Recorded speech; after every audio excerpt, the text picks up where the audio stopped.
어스틴 주님의 교회 매일 말씀 묵상에 오신 여러분들을 환영합니다. 하나님 말씀과 함께 행복한 날 되십시오. 안녕하세요 성도 여러분, 1월 26일 금요일 말씀 묵상 시작하도록 하겠습니다.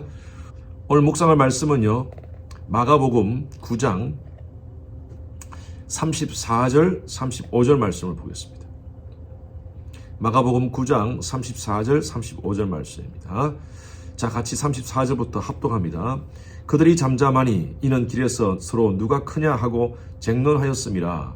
예수께서 앉으사 12 제자를 불러 이르시되 누구든지 첫째가 되고자 하면 뭇사람의 끝이 되며 뭇사람을 섬기는 자가 되어야 하리라 하시고. 여러분, 동병상련이라는 말이 있죠. 같은 병을 가진 사람은 같은 마음으로 그렇게 위로를 준다 하는 그런 말이죠. 그 동병상련에 반대되는 말이 동상이몽인 것 같습니다. 동상이몽, 같은 자리에 누워서 잠을 자지만 꿈은 다른 것 꾼다 라는 그런 의미죠. 한 자리에서 같은 비전을 나누고 같은 꿈을 꾸고 같이 나가야 되는데 전혀 목적과 방향이 다른 곳으로 가는 그런 모습을 동상이몽이라고 이렇게 표현하고 있습니다. 오늘 예수님의 제자들이 그런 모습인 것 같습니다. 예수님과 3년 동안 같이 함께 시간을 보냈지 않습니까? 잠도 같이 자고 생활도 같이 하고. 그런데 예수님이 가지고 있는 그 비전과 꿈에 반하는 그런 생각과 그런 행동을 하는 것이 바로 오늘 말씀에, 본문 말씀에 나오는 제자들의 모습입니다. 저와 여러분들 어떻습니까? 예수를 믿는다는 것은 예수의 제자가 되었다는 것입니다. 예수를 믿는 저와 여러분들은 예수의 제자입니다. 그렇다면 예수님이 가지고 있는 마음, 예수님이 가지고 있는 비전이 바로 우리의 마음이 되어야 되고 우리의 비전이 되어야 되지 않겠습니까? 그런데 신앙생활을 하면서 예수를 믿는다고 하면서 전혀 예수님이 가지고 있는 그 비전과 철학에 다른 그런 행동과 삶을 산다면 어쩌면 우리는 동상이몽의 삶을 살고 있지 않는가 한번 생각해 봅니다. 무슨 말씀을 하는가? 오늘 말씀을 통하여서 한번 제자들의 모습을 한번 보기를 바랍니다. 31절입니다. 이는 제자들을 가르치면서 또 인자가 사람의 손에 넘겨져 죽임을 당하고 죽은 지 3일 만에 살아나리라 라는 것을 말씀하셨기 때문이라. 예수님께서 십자가의 고난에 대한 말씀을 하십니다. 이것은 두 번째, 예수님의 생애 가운데 두 번째 제자들에게 고난을 예고한 것입니다. 십자가의 길, 예수를 따르는 삶, 그것은 영광만을 위한 것이 아니라 때로는 고난을 받는다. 예수님께서 십자가에 달려 죽으신다는 말씀을 지금 제자들에게 가르치시는 거예요. 그런데 32절 보십시오. 그러나 제자들은 이 말씀을 깨닫지 못하고 묻기도 두려워하더라. 왜 그랬을까요? 깨닫지 못하고 묻기도 두려워했을까요?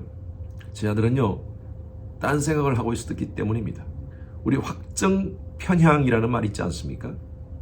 자기의 견해가 일치하는 것에 대해서는 무조건 믿습니다. 자기의 견해와 일치하지 않는 반대되는 것에 대해서는 무조건 반대합니다.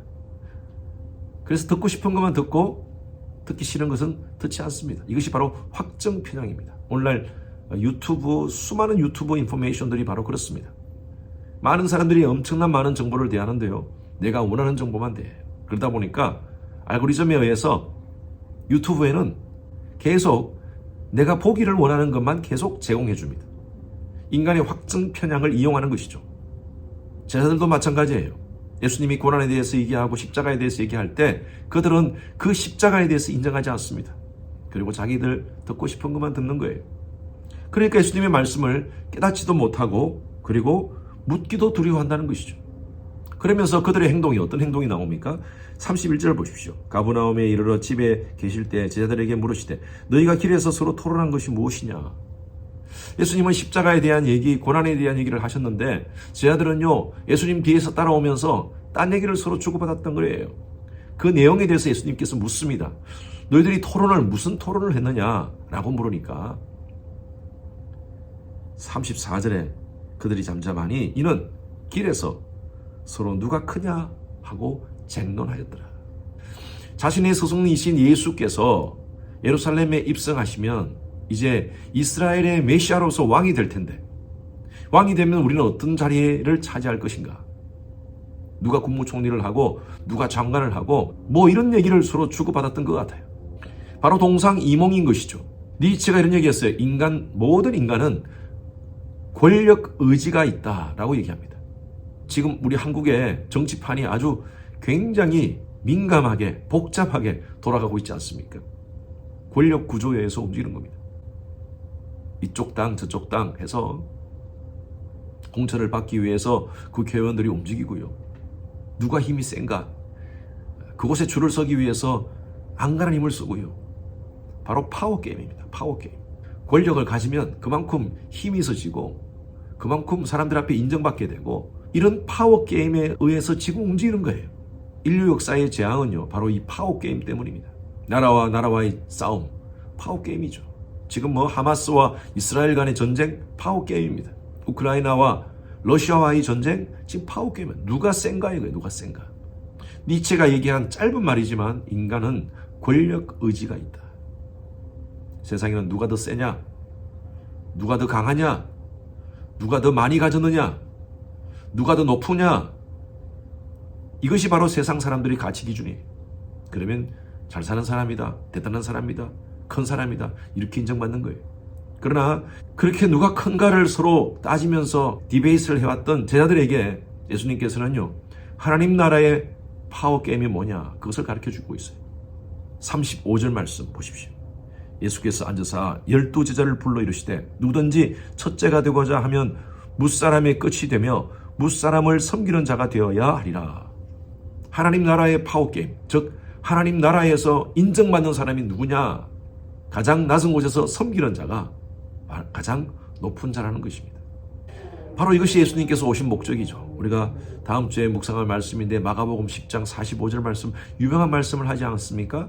인자가 온 것은 섬김을 받으려 함이 아니요 도리어 섬기려 하고 자기 목숨을 많은 사람의 대속물로 주려 하려 함이라. 예수님이 오신 목적이 바로 섬기기 위해서 오셨어요. 가장 큰 섬김이 뭐냐? 바로 희생입니다. 다른 사람을 위해서 희생함으로 말미암아 최고의 섬김을 보여주셨다는 것이죠. 성경의 진리는 역설입니다. 높아지기를 원하느냐? 낮아지기를. 섬김을 받기를 원하느냐? 그러면 섬겨라. 살기를 원하느냐? 죽어라. 여러분 이것이 바로 역설의 진리입니다. 그러면 하나님이 높이신다는 거죠. 하나님이 살리신다는 거죠. 성경에 나오는 요셉을 보십시오. 요셉은요 감옥 생활도 하고 노예 생활도 하고 정말 가장 낮은 자리에서 최선을 다하여 그에게 맡겨진 일들을 섬겼어요. 성실과 탁월함으로. 결과적으로 어땠습니까? 하나님이 그를 높이셨어요. 애굽의 2인자로 삼으셨어요. 요셉의 요셉된 것은요 하나님께서 역시 역사하셨지만 그는 겸손히 그 자리에서 섬겼습니다. 우리 그리스도인들은요 이런 탁월함과 성실함이 있어야 됩니다. 이 시대가 얼마나 이해타산을 따지는 시대인데 내가 무조건 섬기는 자리에 있으면 낮은 자리에 있으면 오히려 손해보는 거 아닙니까? 네, 겉으로 보기에는 그런 것 같아요. 그러나 하나님의 백성들은요 묵묵히 자기 자리에서 최선을 다하고 성실하게 일하고 그리고 그곳에서 탁월함을 갖는 사람들은요 하나님이 높이십니다.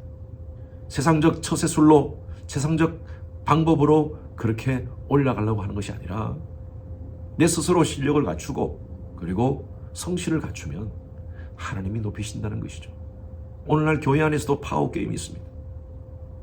내가 학력이 어떤데, 내가 얼만큼 배웠는데, 내가 얼만큼 소유했는데, 내 자식이 연봉이 얼만데, 우리 남편의 연봉이 얼만데, 여러분 다 이거 파워게임이에요. So what? 그런 걸 자랑해서 뭐 할 겁니까? 교회끼리도 마찬가지.